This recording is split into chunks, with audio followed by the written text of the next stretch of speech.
Jones of the manor farm was drunk.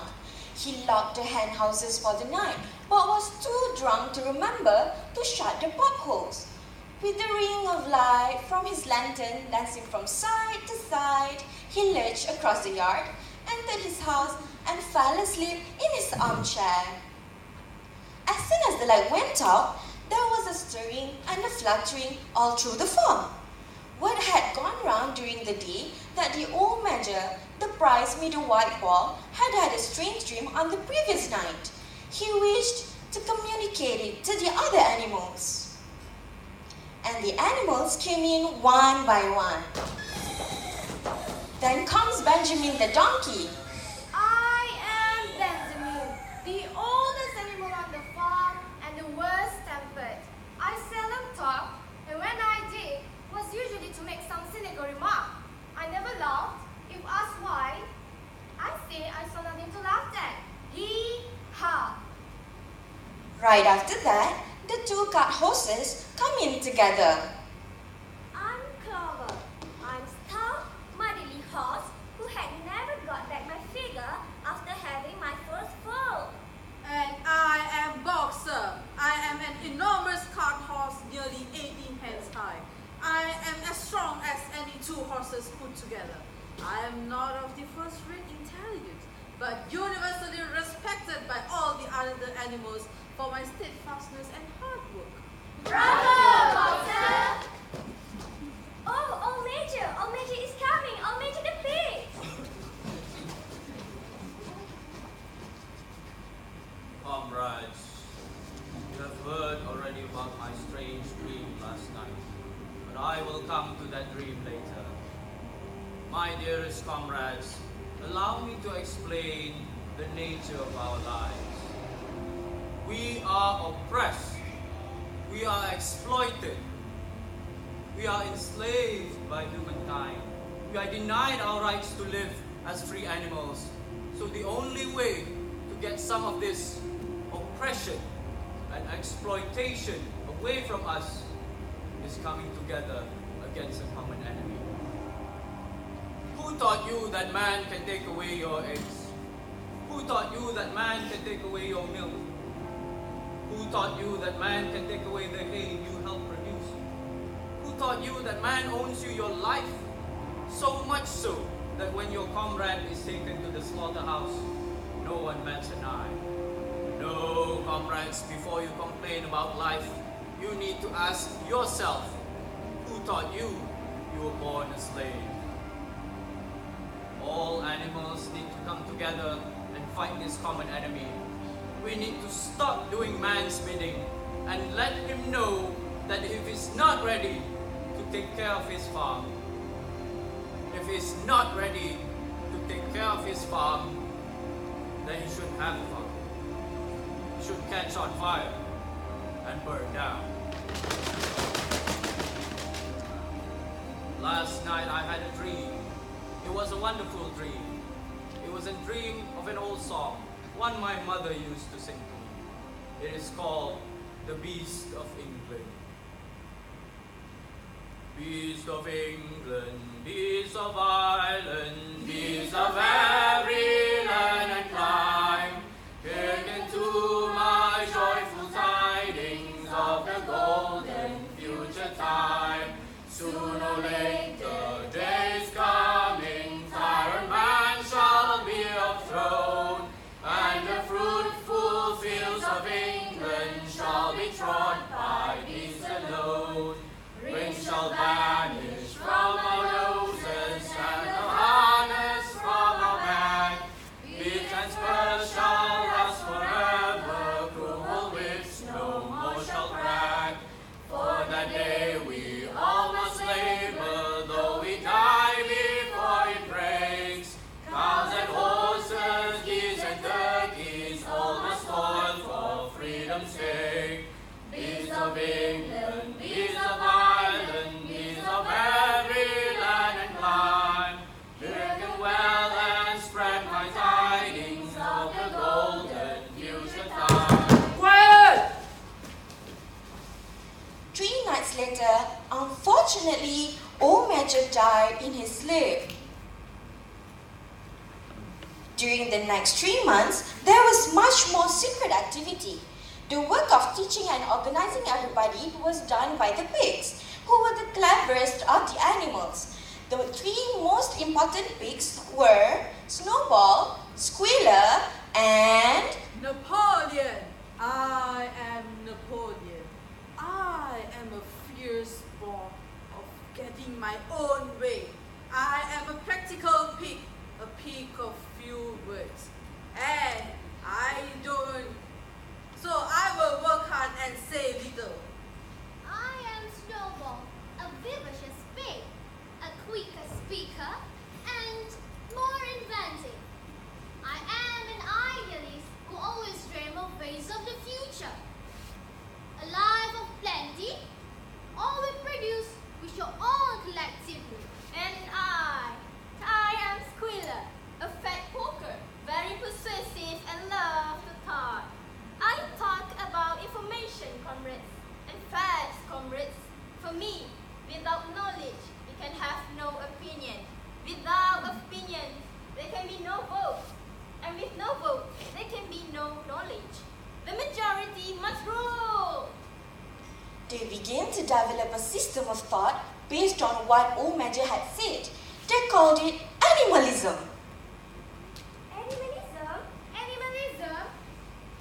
The pigs tried to explain animalism to their animals, which wasn't easy at all. We should be loyal to Mr. Jones. He is our master. Molly, no masters. Rebellion. If the rebellion is going to happen anyway, what does it matter if you work for it or not? No way, Evangeline. You still have to work. Besides, Mr. Jones feeds us. If he were gone, we would starve. I said work. Rebellion. Work. Animalism. Rebellion. I have one question. Will there be sugar after the rebellion? Sugar? Did I hear someone say sugar? Moses the Raven was Mr. Jones' special pet. He claimed to know of the existence of a mysterious country called Sugar Candy Mountain. Oh, Sugar Candy Mountain, brethren.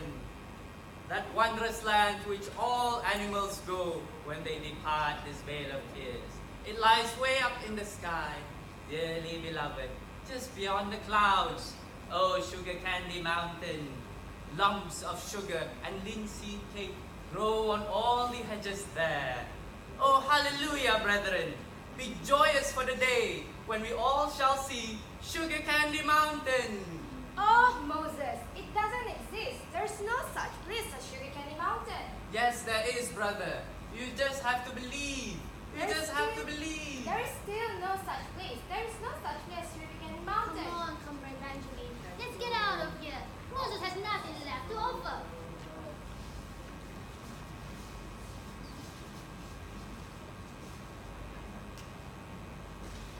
Now, as it turned out, the rebellion came about much sooner than anyone had expected. Of late, Mr. Jones had taken to drinking more than was good for him, and one midsummer's eve, Mr. Jones got so drunk that he went to sleep with a newspaper over his face.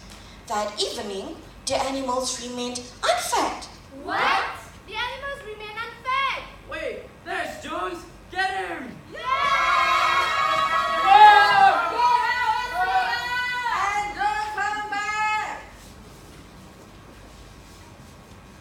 I propose that this farmhouse will be preserved as a museum and that no animal shall live here. All agree? Agree! Silence for Comrade Napoleon. Comrade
a lot mooing.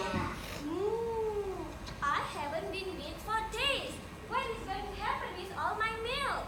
Never mind, comrades. The milk will be attended. The harvest is more important. I will lead the way. Forward, comrades!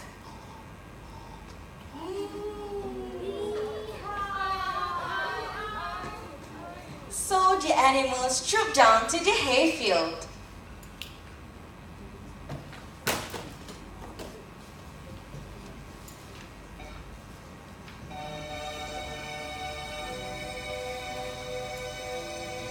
The old Major died, leaving his will to the other animals. Now, the farm belongs to the animals under the supervision of the pigs. What will happen to the farm next? No one knows.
Of making sugar on this farm.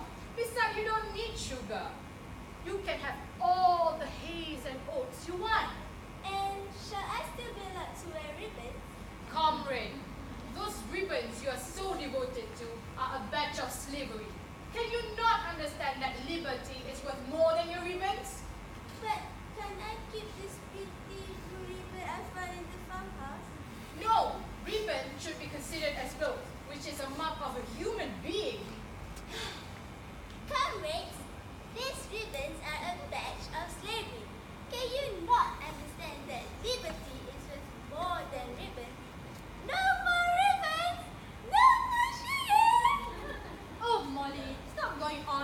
your ribbon. You look silly on them anyway. I do not look silly. At least I'm better at reading and writing than you are, Colbert, and you, Boxer. Boxer works harder than any of us. He doesn't have much time to learn to write and read. How much of your ABC can you say, Boxer? I bet you can get as far as I can. I can get up to M, which that's my name. I can say B. Go on then, let's hear it. A, B, C. There you are, see?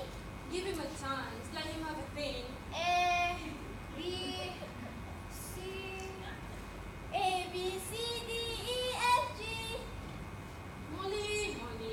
Comrades, since some of you have had difficulty in learning to read and write, we have reduced the commandments of animalism to an easily remembered message.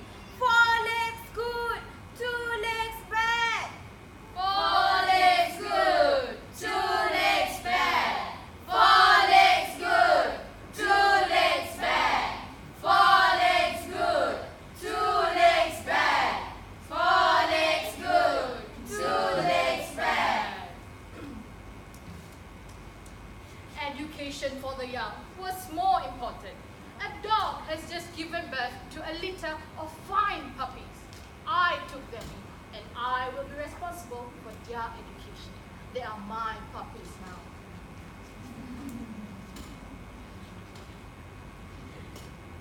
Early in October, news arrived that Jones and all his men are on their way to the farm. Squealer and Snowball, who has been studying about Julius Caesar's war campaign, gave his orders quickly.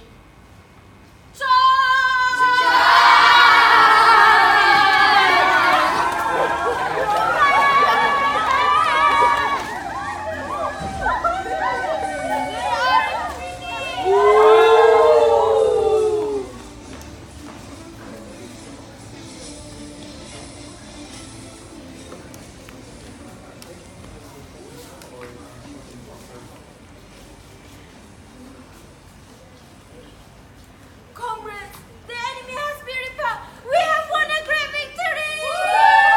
But let's not forget, comrades, that all animals should be ready to die for animal farm, if need be.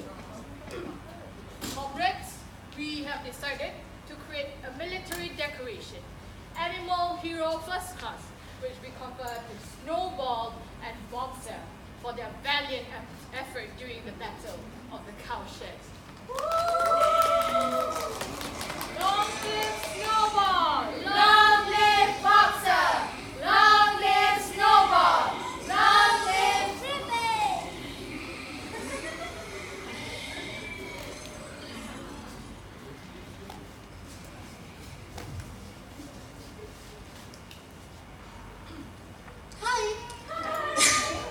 So in this scene, the animals spend a laborious summer harvesting in the fields, except for Molly, whose only concern is her ribbons.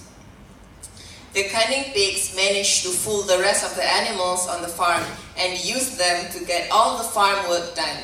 Snowball also establishes a re-educating program to teach the animals to read and write, while Napoleon takes in a litter of puppies in the Battle of Cowshed.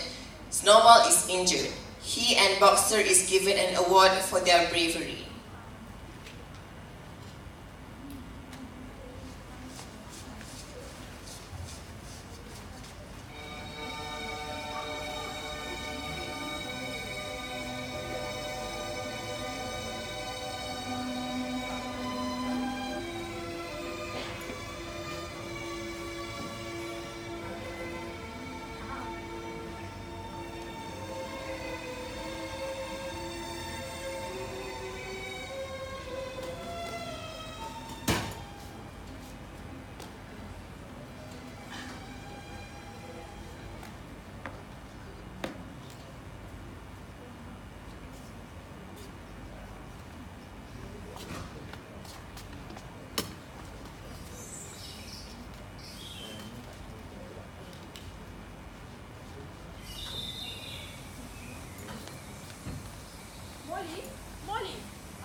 He didn't. I wasn't. It isn't true. Molly, look me in the face. Do you give me your word of honor that the man was not stroking your nose? It isn't true.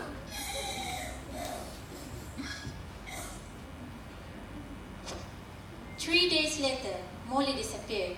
Nothing was heard of her until one day a pigeon report.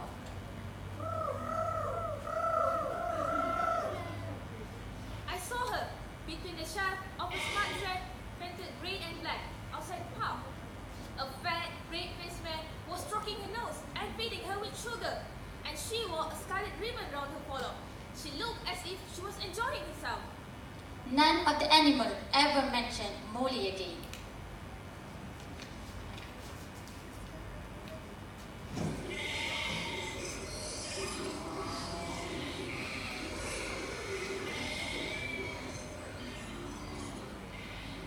On Sundays, weekly meetings were held in the barn. That's all very well, Comrade Snowball, but I see meetings serving a bigger acreage of oaks will serve us better through the winter, and that the soil on the hillside is suitable for root vegetables. Another meeting, another agreement between Napoleon and Snowball. But, Comrade Napoleon, you still haven't heard the most important part of my plan yet. Yes, what's that? The building of a windmill. A what? A what? A windmill. A machine operated by the wind to generate electricity. The small hill on the long pasture is the highest point on the farm, right? After surveying the ground, I've decided that it's the best place to build a windmill, which could be made to operate a dynamo and supply the farm with electrical power. The power of a windmill will make our work so much easier and leave us free to pursue more noble tasks. Well, Comrade, how do we feel about Snowball's plan? I'm not saying it will be easy. We shall have to quarry stones and build walls, make the sails and find dynamo and cables. But I calculate that the whole thing could be finished in a year. And after that, we will only need to work 3 days a week. Think of that, comrades. And I say that the year will be better spent increasing food production. That is our greatest need at the moment. If we waste time building this windmill, we will all starve to death. Yes, yes! Let us rid ourselves of the chains of sordid labor. Electricity can do that for us. Just picture our lives when the wonders of science have freed us from our daily toils. Let us move forward, comrades, to an age of true freedom. Let us forge the future of Animal Farm in the white heat of technology. Yes, yes! Comrades, let us not argue. Let us vote on the matter and abide by the decision of majority. Now, I think that this windmill idea is a piece of nonsense, and I advise you all to vote against it. Vote for Snowball and the 3-day week! Vote for Napoleon and the full manga! Vote for We need to increase the food production. We want us all to death.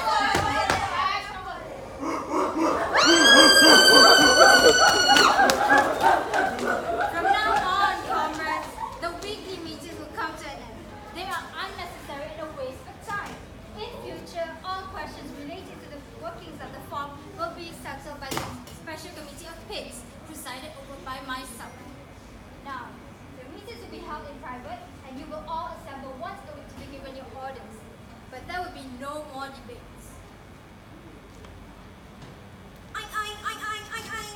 Comrades, I believe that all animals here appreciate the sacrifice that Comrade Napoleon has made. Do not imagine, comrades, that leadership is a pleasure. On the contrary, it is a responsibility. No one believes more firmly than Comrade Napoleon that all animals are equal. Suppose you have followed Snowball with his moonshine of windmill. Snowball, who we now know, was no better than a criminal. But he fought bravely at the Battle of the Cowshed. Bravery is not enough. Loyalty and obedience are more important. And as for the Battle of the Cowshed, we shall see, and we shall later find that Snowball's part in it was much exaggerated. Discipline, comrade, iron discipline. That is the watchword for today. One false step and our enemy will be upon us. Surely none of you wants Jones back. If the holdings of the meetings means that Jones will come back, then there should be no more meeting. Comrade Napoleon said it, so it must be right. He does, comrade, he does.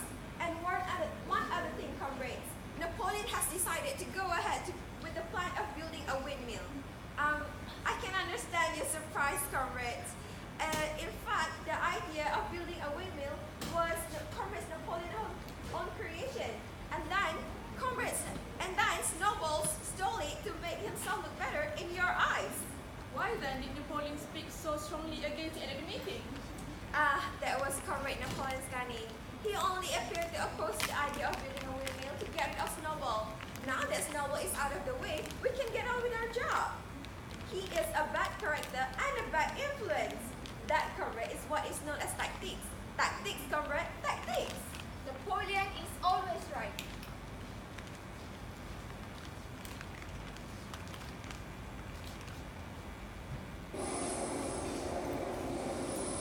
All animals will work a 16-hour week, and in future there will be work on Sunday afternoon as well. This work will be strictly voluntary, but any animal not reporting for work will have his rations cut by half. Comrades, animal farm will begin to engage in trade with the neighboring farm, not, of course, for any commercial purpose, but simply to obtain essential materials. Therefore, I am making arrangements to sell a percentage of the egg yield to them. This is all for the windmill. And have no fear, there will be no need for any of you to come in contact with human beings. I shall take that burden upon myself and make all the arrangements. Wheeler? Didn't we pass a resolution some time back about not having nothing to do with the human beings and not engaging in trade with them? I can't remember that. And about money, we are not supposed to handle money. I don't know about that, Benjamin. Stop being so miserable. Aren't you happy that Mr. Jones are now gone? I don't see anything to laugh at. Donkeys live a long time. None of you has ever seen a dead donkey. God gave me tail to keep the flies off, but I had sooner have no tail and no flies. I think Benjamin may be right. I seem to remember when old Major first spoke to us on that mystery night. He mentioned something about money. Look, Dover. Yes, of course, I believe in the revolution and the work that Napoleon is doing as much as you do. It's just that sometimes things don't seem to happen the way that Major said they would. I said that this is not something that you have dreamed, comrade. You only imagine that we pass these resolutions because of the lies spread by the traitor Snowball. Have you any record of them? Are they written down anywhere? Of course they aren't. So, let us carry on with our work. There you see, Comrade Napoleon is always right. If he thinks that we should sell things, then that is what we should do. Oh, Boxer. Oh, Boxer.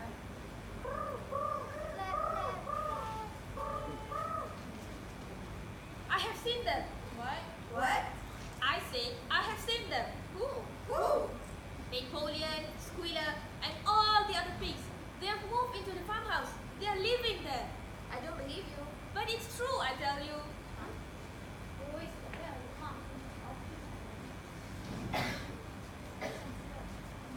Benjamin, read the fourth commandment. It says, no animals shall sleep in a bed with sheets.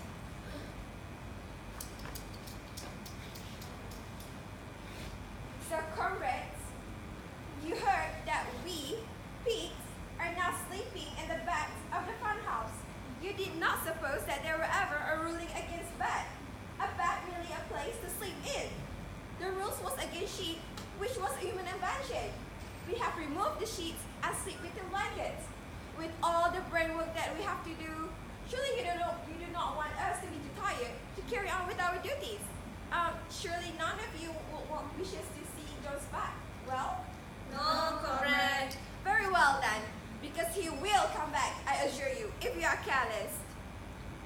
Oh, one other thing. From now on, we'll wake up 1 hour later in the morning than the rest of you, okay? There you see, I told you not to meddle.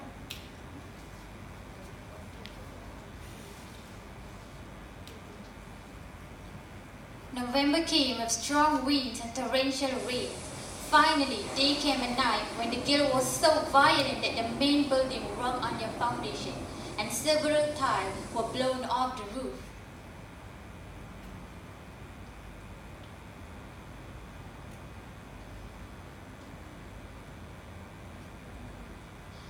In the morning, when the animal woke up, a terrible sight met their eyes. Comrades, do you know who is responsible for this? Do you know who is the enemy who has come in last night and overturned our windmill? Snowball. He has come in last night. Snowball has done this thing to set back our plan and avenge himself for his expulsion. This traitor has crept in last night and destroyed our work of a year. No more delays, comrades. There is work to be done. This very morning, we begin rebuilding the windmill and we will be all through the winter, rain or shine. We will teach this miserable traitor that he cannot undo our work so easily. Move forward, comrades. Long live the windmill. Long live the windmill! Long live Animal Farm. Long live Animal Farm!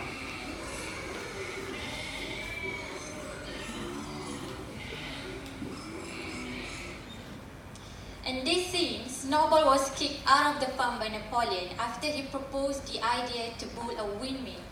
But Napoleon still proceeded with the building of the windmill and claimed it was his idea.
He visits the farm at night. I've seen him. Ooh.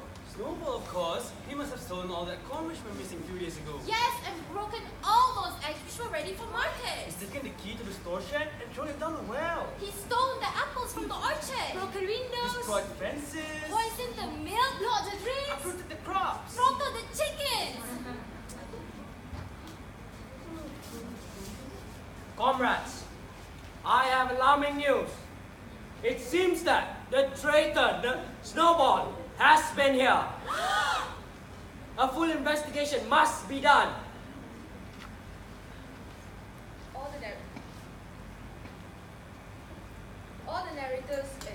All the animals were thoroughly terrified. It seemed to them that Snowball was an invisible influence who was everywhere.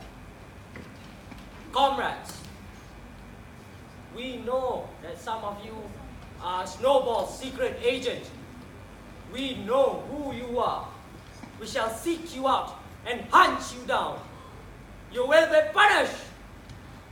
Napoleon stood sternly surveying his audience. Then he whistled. Immediately the dogs bounded forward, seized the pigs by the ears and dragged them, squealing with pain and terror, to Napoleon's feet. The pigs' ears were bleeding, and the dogs had tasted blood.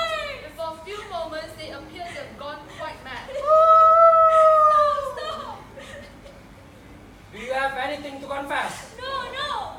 Lies! Yes, I did help Snowball. Kill! When they had finished their confessions, the dogs ripped their throats out. The hands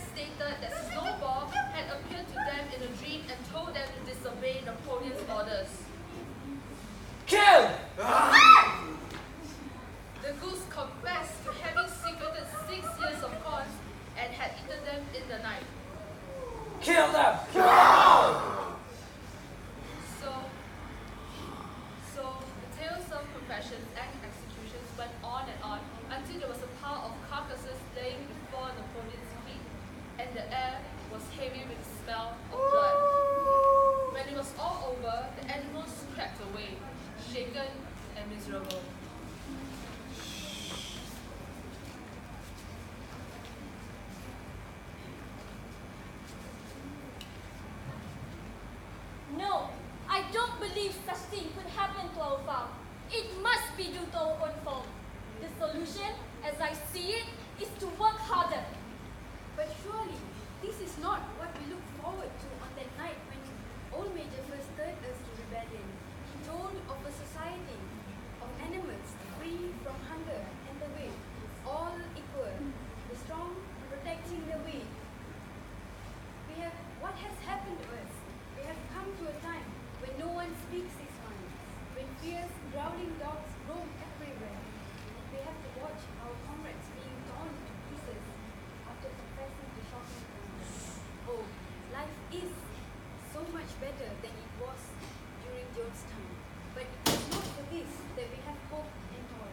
It was not for this that we have faced the bullets of John's gun. Was it? No. Is it? Yes. Is it? No.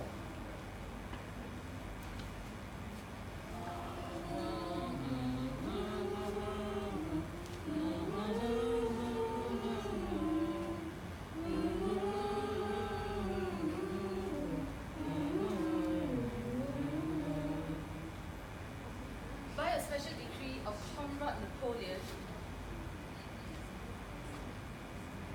Peace of England is now forbidden to be sang. What? Why? That song was the song of revolution, and since the revolution is now completed, that song no longer serves us any purpose. In its place, it's a new song which begins with Animal farm, never through me shall thou come to harm. Animal farm, never through me shall thou come to harm.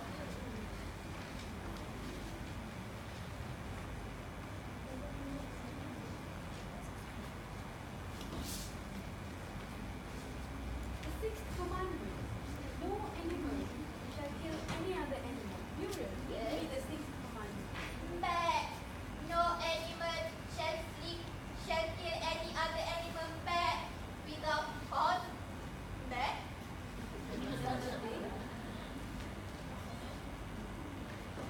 somehow or other, the last two words had slipped everyone's memories without cause. But clearly, they saw that the commandment has not been violated because there was a good cause for killing the traitors.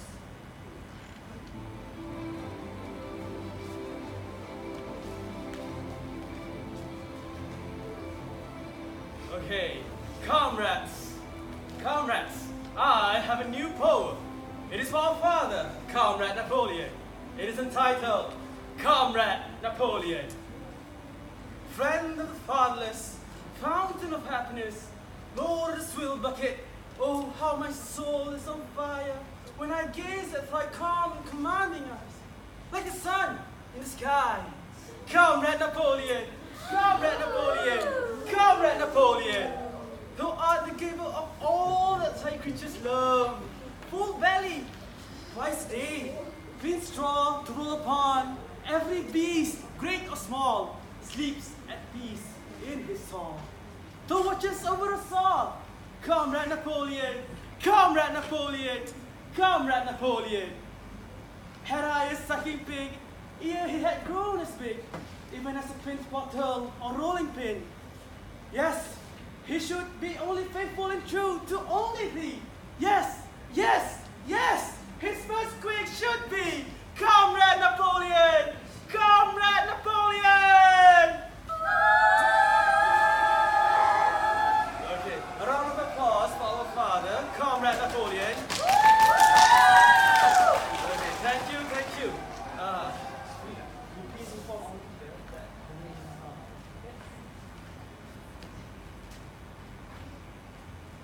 Comrades, without further ado, let us celebrate. Let us begin the celebration. Yay!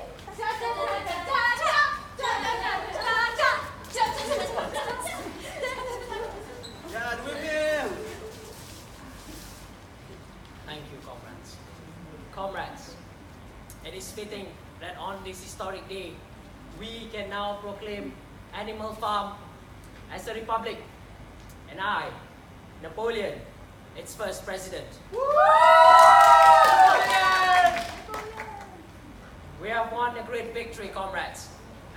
are now truly the masters of our own fate. Comrades, the building of this windmill serves to remind us that through our efforts, we can change our destiny. This windmill will not be used to generate electricity, but it will be used to grind corn, which can yield a handsome profit to us all. Comrades, we shall build another windmill, and when that one is finished, we shall install dynamos in it. But the changes stopped by the traitor Snowball, who we all know was Jones' secret agent and a partner of Jones during the Battle of Cowshed. Mainly 3 things he talked about: electricity, light, and heat will not take place, as it is contradictory to the spirit of animalism. The truest happiness lies in working hard and living frugally. Comrades, in recognition of his or her efforts, you will receive a slice of apple. Yay! Now, forward, comrades! Forward in the name of the revolution! Long live Animal Farm! Long live Animal Farm! For the time being, comrades, it's been found necessary to make readjustments of rations. From tomorrow onwards, all animals, except the pigs, will receive 2 pounds less corns and no carrots on Sundays. No carrots? This is being done to rationalize present food supplies. And remember, comrades, that an all too rigid equality in food rations will be us going against the principles of animalism. And let us remind ourselves that we are currently in a much better state compared to when Mr. Jones was running the farm. And we have made enormous improvements. Working hours have been reduced by 25%, our drinking water is of better quality, 45% more young ones survive infancy, the average lifespan of an animal is extended by 25%, animal literacy is up by 630%, incidence of foot and mouth diseases, foul pests, and mange is reduced by 85%, and glanders completely eradicated. Production of milk is up by 35.35%, eggs 46.78%, and wool 58.35%.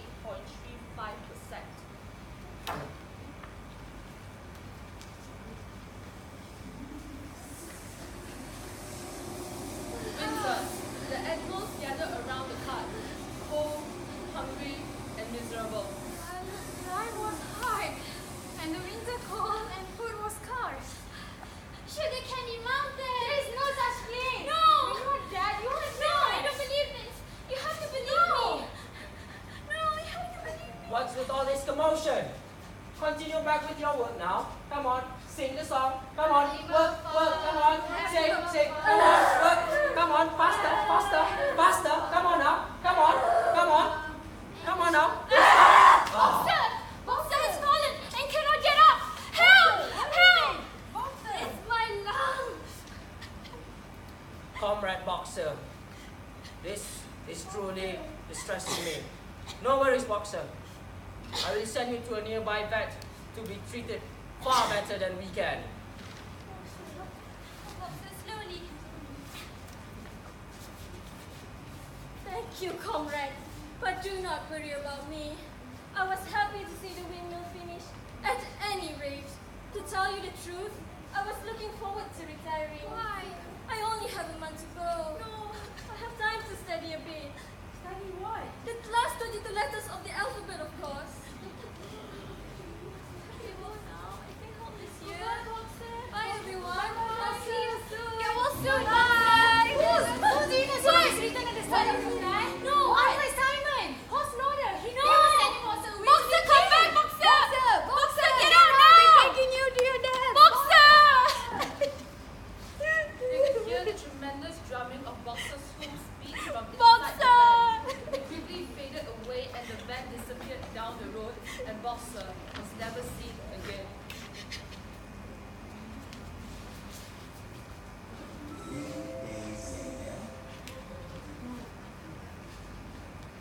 Comrades, in spite of receiving all the medical attention a horse can ever have, it saddens me to say this, but Comrade Boxer has died. Wow, Boxer!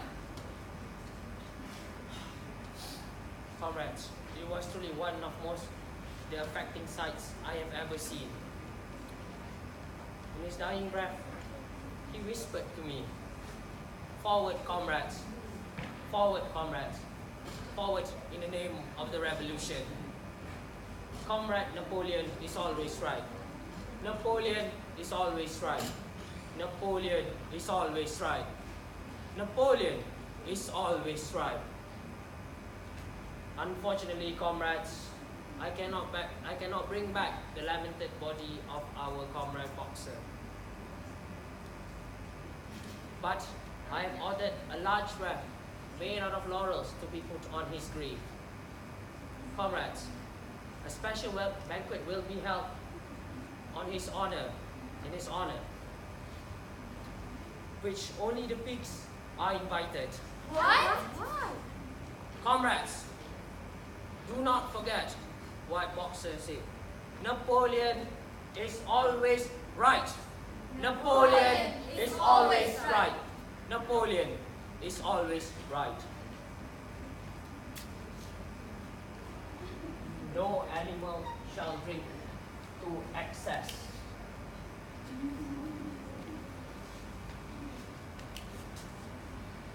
Since the collapse of the windmill, there was more scapegoating at Snowball's expense. The animals that come forward to confess their crimes in the meeting were all murdered in cold blood. Peace of England was abolished, rations were reduced, and it seems that the revolution is going downhill.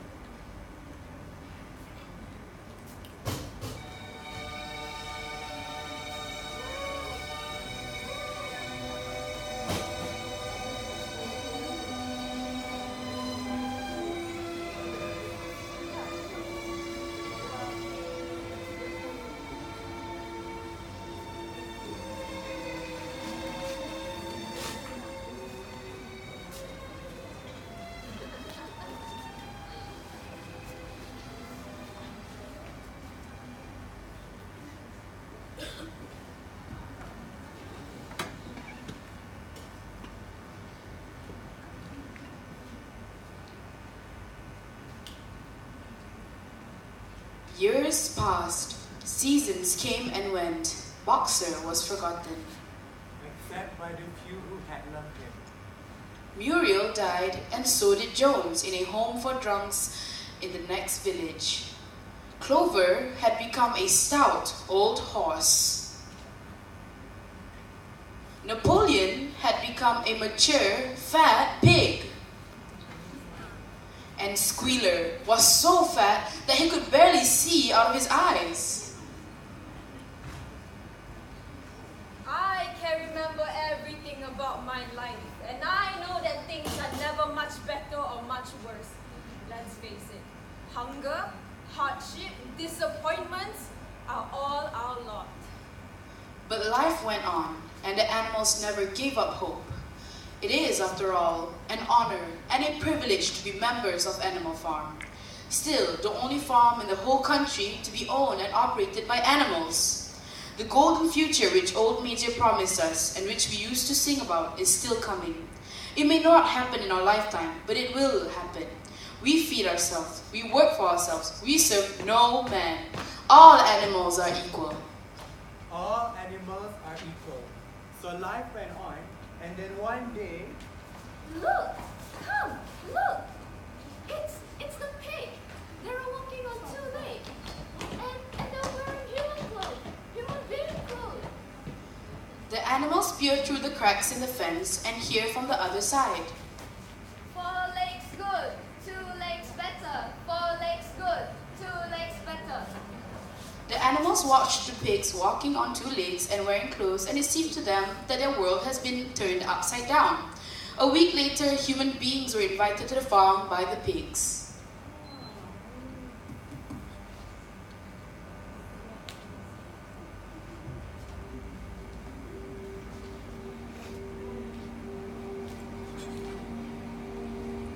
Honored guests, fellow pigs, it's a source of great satisfaction to me that a long period of mistrust and misunderstanding has now come to an end. Yay! Yes. There was a time when the existence of a farm, owned and operated by the animals, appeared abnormal and strange to you humans. But now, all such doubts have been dispelled. I hope very much that this meeting will mark the start of our friendly relations. There is no earthly reasons why there should be any clash of interests between pigs and human beings. Your struggles and difficulties are exactly the same as ours. Isn't the labor problem is the same everywhere? Just as you have your lower classes to contend with, we have our lower animals. Our lower animals work longer hours and receive less food than animals on the other farm. Napoleon is right. Our sole desire is to live in peace with our neighbors and to carry on trade to our mutual advantage. The name Animal Farm has been abolished. Henceforth, our farm shall be known by its correct and original name, Manor Farm. So lift your glasses, ladies and gentlemen, to pigs, to people, and to power.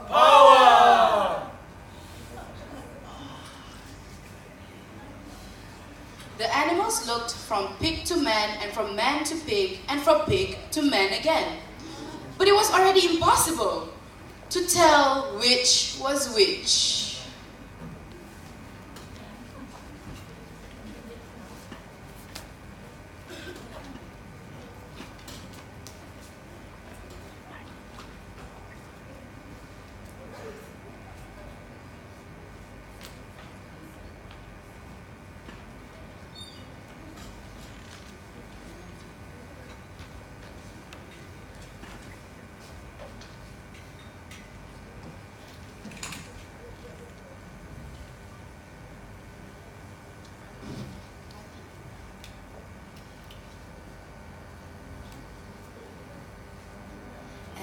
And that was the last scene from our wonderful Group 5. Let's give a big clap, everybody! Now from the novel Animal Farm by George Orwell in the class Teaching of Literature, Reading the World and the World. The Word and the World. The students get to examine how power gets distributed, consolidated, subverted, and the importance of having check and balance in order to counter abuse of power. In the novel, we see how a vision of a utopian place that is based on equality, justice, and fairness begins to go astray. As personal agendas, greed, and privileges are championed above all else. The various characters in the novel display behavior and characteristics one may allude to people in any society, from the indifferent, the martyr, the power-hungry, to the fighter. The students may relate to the themes in the novel, to their own lives, and to the world around them. Do you guys enjoy the performance?